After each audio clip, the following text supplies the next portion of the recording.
Korean भाषा अन्तर्गत हामीले व्यञ्जनको पाठ सकिसकेका छौँ। अब स्वरको पाठ चाहिँ हेर्दैछौँ हामीले। स्वर भनेको भवेल्सहरू भनेको चाहिँ हाम्रो कखरामा अआइहरू भए जस्तै, कखराहरू हाम्रो नेपालीमा भए जस्तै कोरियनको कखराहरू भ्याइसक्यो हामीले। अब हामीले नेपालीमा अआइ भए जस्तै कोरियनको अआइ पनि हेर्छौँ।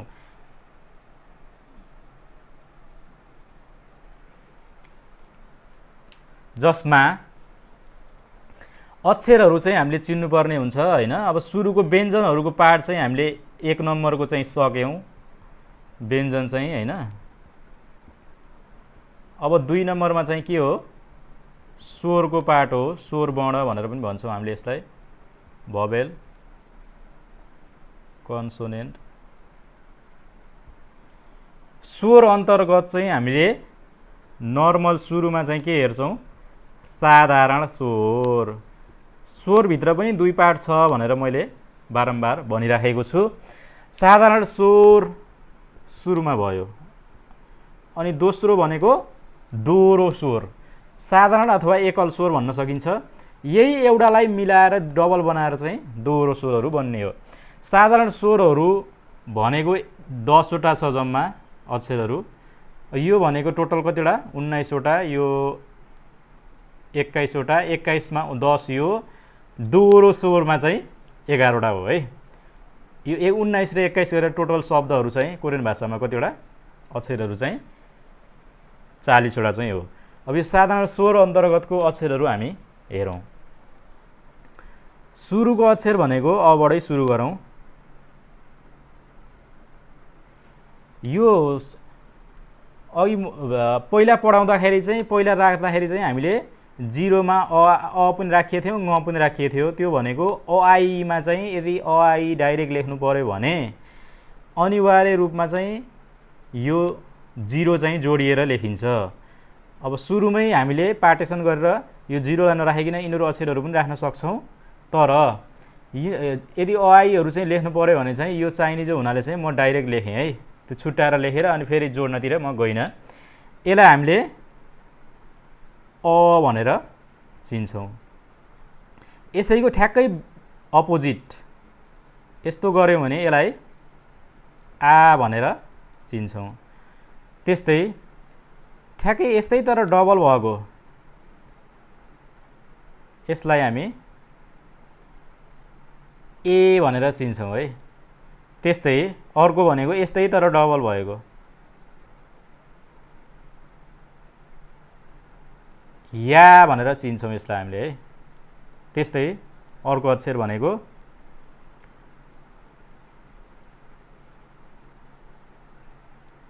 उ भनेर चिन्छौँ यसलाई हामीले। त्यस्तै अर्को अक्षर भनेको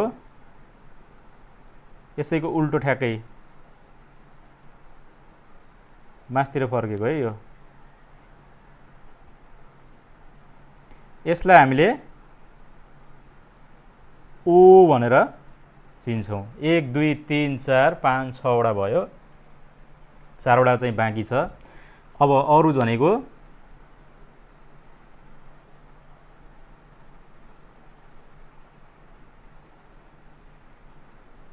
एक 2 3 4 5 6। त्यसपछि अर्को अक्षर भनेको चाहिँ हाम्रो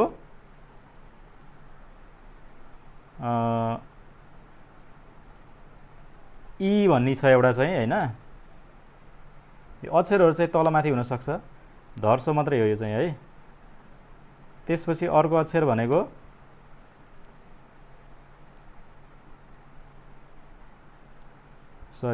अर्को अक्षर भनेको यो माइनस जस्तो, 0 को तल माइनस जस्तो, यसलाई उ भनेर पढ्छौँ हामीले। त्यस्तै यो अक्षर र यो अक्षरकै डबल अक्षर, अझ यसलाई यहाँ माथि लेख्दा नि हुने हो, तल लेख्दा नि केही फरक पर्दैन पर्नु चाहिँ। अक्षरहरू तलमाथि भएर चाहिँ केही हुँदैन। जस्तै यही अक्षरलाई हामीले डबल बनाएर लेख्छौँ, यसलाई यु भन्छौँ। त्यस्तै यसलाई पनि डबल बनाएर लेख्छौँ, यसलाई यो भनेर भन्छौँ। ओ को डबल भयो भने यो, उ को डबल भयो भने यु। हामीले यो भनेको कखरामा पढ्थ्यौँ हैन, ए या यु यो। यो दुईटा कुराहरू अनि यो दुईटा कुराहरू चाहिँ यसमा अआइमै पढ्छौँ हामीले। यो चारवटा कुराहरू चाहिँ हामीले उता नेपालीमा पढ्दाखेरि यसलाई व्यञ्जनमै पढ्छौँ के अरे होइन, तर यसमा चाहिँ स्वरमा हुन्छ है भन्ने कुरा चाहिँ बुझ्नु पर्यो। त्यसपछि अर्को कुरा भनेको यसमा के बुझ्नुपर्ने छ भने जिरोको पछाडि लाग्ने अक्षर र जिरोको तलपट्टि लाग्ने अक्षर भन्ने पनि चिन्नुपर्छ। यो चारवटा सिरियली के छ, जिरोको पछाडि छ, पछाडि आउने अक्षर भयो यो होइन। अनि त्यसपछि एउटा यो भयो, यो चारवटा भयो, एउटा यो भयो पछाडि। यसरी पाँचवटा चाहिँ के छ, पछाडि आउने अक्षरहरू छ। त्यस्तै जिरोको तलपट्टि राख्ने अक्षरहरू कतिवटा छ, यसरी गरेर यो पनि पाँचवटा छ। यसलाई छुट्याउँदाखेरि चाहिँ हामीले कुन पछाडि हुन्छ कुन चाहिँ तलपट्टि हुन्छ भन्ने चाहिँ छुट्याउन सक्नुपर्छ।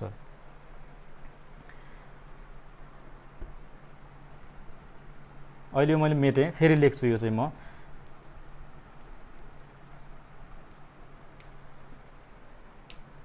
सुरुमा हेर्नु, पछाडि लाग्ने भवेलहरू भनेको के को पछाडि भन्दाखेरि कुनै पनि कन्सोनेन्टको पछाडिपट्टि। यो जिरो भनेको नि कन्सोनेन्ट जो हो, तर अआइहरू जो डाइरेक्ट लेख्नु पर्यो भने चाहिँ जिरो राखेर अनिवार्य लेखिन्छ, नत्र अक्षरहरू चाहिँ हामीले यसरी लेख्न पनि सक्छौँ। अआइहरू चाहिँ सिम्पली अ आ होइन,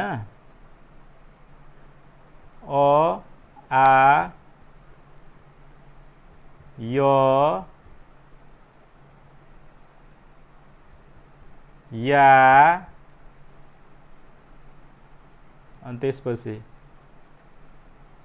ओ यो उ यु, यो जिरो नराखिकन राख्न खोजेको मैले चाहिँ।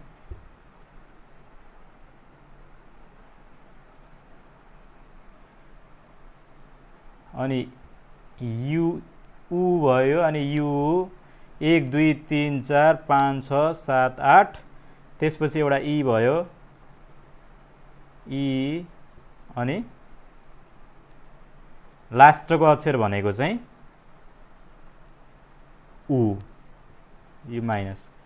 अब यो कुनै पनि अक्षरमा चाहिँ हामीले के राखेको छैनौँ, जिरो राखेको छैनौँ, तर यदि अआइहरू मात्रै लेख्नु पर्यो भने जिरो अनिवार्य चाहिन्छ। अनि त्यसपछि हामीले यो व्यञ्जनहरू सबैको अक्षरहरू चाहिँ आधा अक्षर भएकोले त्यो व्यञ्जनलाई चाहिँ स्वरमा जोडेर बल्ल पुरा अक्षर बनाइन्छ। अब हामीले यो जिरो लेखेर अहिले राखेको थियौँ नि, यो राखेर लेखेको थियौँ नि, यो जिरो भनेको यदि यही अक्षरहरू आयो भने चाहिँ जिरो हुन्छ। यदि यो अक्षर नआएर व्यञ्जनसित स्वर मिलेर यिनीहरू स्वरहरू मिलेर चाहिँ अक्षर बनेको छ भने चाहिँ यसको यो जिरोको ठाउँ चाहिँ स्वरले लेखिदिन्छ अनि पुरा अक्षर हुन्छ। त्यो मैले पुरा अक्षर पनि अहिले देखाउँछु होइन। यो छुट्याउँदाखेरि पछाडि यसको यो जिरोको पछाडि लाग्ने स्वर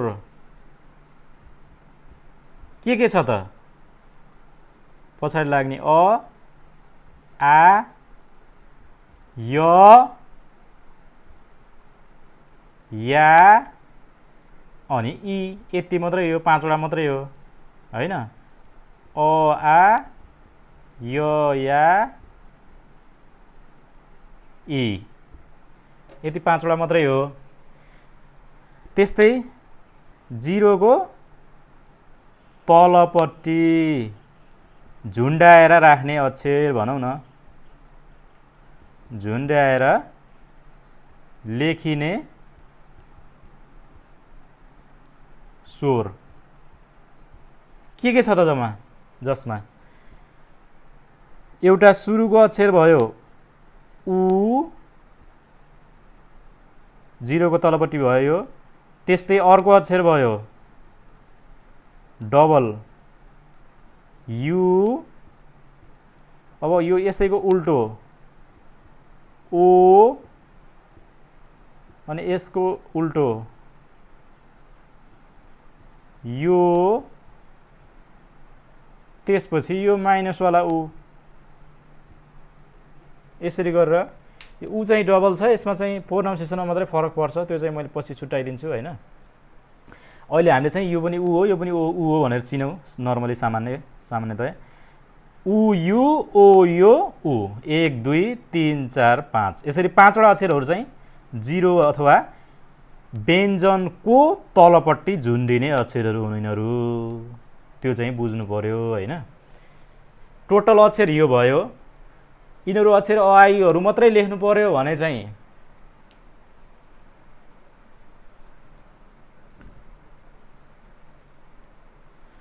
अ आ इ हरू मात्रै लेख्नु पर्यो भने 0 अनिवार्य राख्नु पर्यो।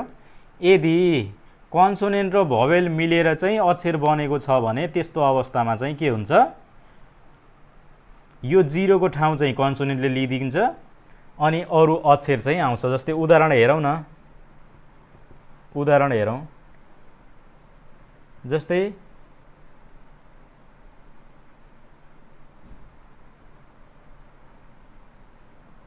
खा लेख्नु पर्यो भने के गर्नु पर्यो,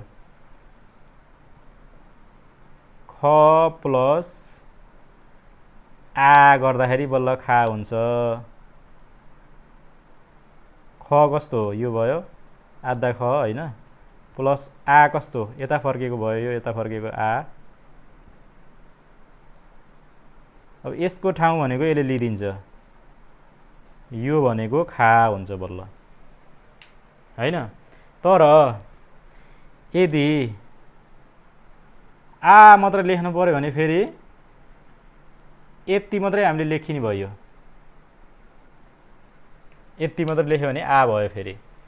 तर खा लेख्नु पर्यो भने ख प्लस आ खा हुन्छ, ख प्लस अ जोड्दाखेरि ख हुन्छ, त्यो हामीले फेरि हेर्छौँ है। अहिले हामीले मेन चिन्नु पर्यो, शब्दहरू चिन्नु पर्यो। शब्दहरू चाहिँ यो पछाडि लाग्ने, यो झुन्डाएर तलपट्टि लाग्ने अक्षरहरू भयो हैन। अक्षरहरू चाहिँ यिनै हुन्। 10 वटा भवेलहरू चाहिँ के भयो भन्दाखेरि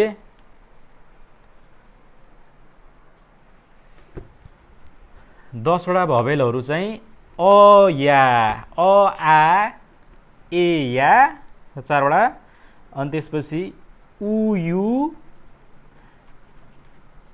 6 वटा भयो। म लेखिदिन्छु हेर्नु यहाँ, BOWEL भवेल। भवेल भित्र चाहिँ सुरुको अक्षर भनेको राम्रो भएन, स्वर वर्ण हो हैन, जसमा सुरुको अक्षर भनेको अ, दोस्रो अक्षर भनेको आ, तेस्रो अक्षर भनेको य, यमा डबल हुन्छ हैन। अनि त्यसपछि चौथो अक्षर भनेको या, पाँचौं अक्षर भनेको उ, यो तल है सरी। छैठौं अक्षर भनेको यु, सातौं अक्षर भनेको ओ, मास्तिर फर्केको। आठौं अक्षर भनेको यस्तै डबल यो।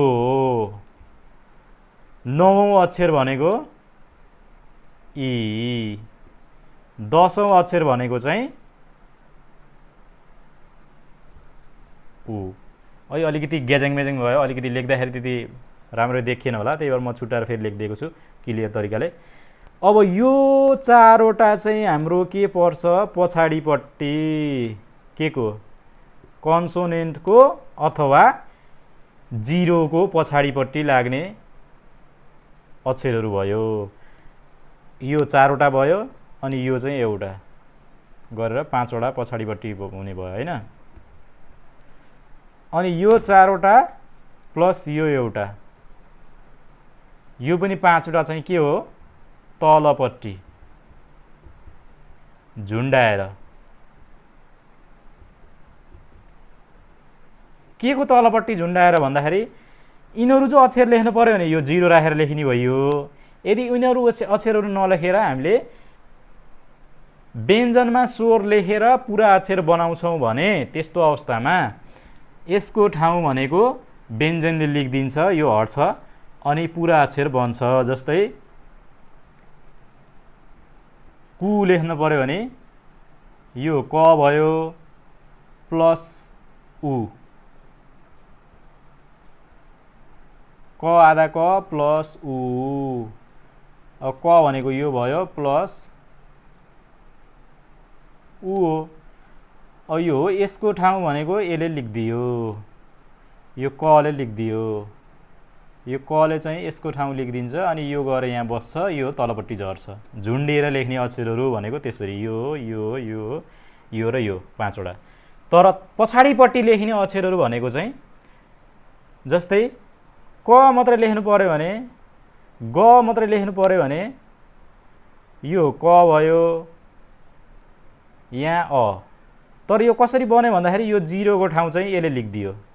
जस्तै यो ग हेर्नु न, यो ग भयो सिङ्गल होइन प्लस अ, ग आधा ग प्लस अ गर्दाखेरि बल्ल पुरा ग हुन्छ।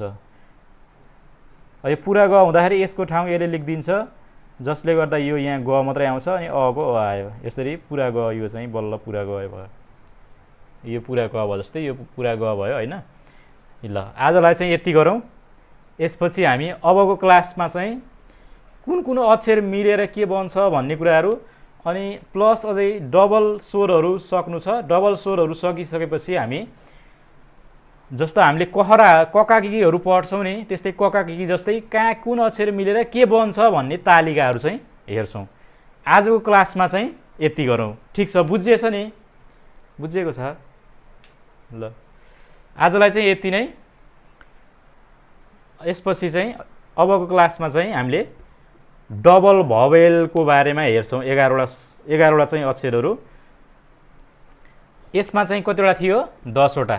10वटा अक्षरहरू हामीले यसमा हेऱ्यौँ। अर्कोमा चाहिँ अब 11वटा हेर्छौँ। यो 10वटा हामीले जानिसकेपछि यही अक्षरहरूलाई जोडेर त्यो बनाउने हुनाले यसलाई चाहिँ यो अक्षर चाहिँ यो हो भनेर एकदम प्रष्ट चिन्नु पर्यो पहिला। त्यही भएर आजको क्लासमा चाहिँ यति गरौँ, ठिक छ? ल आजलाई यति नै। 감사합니다।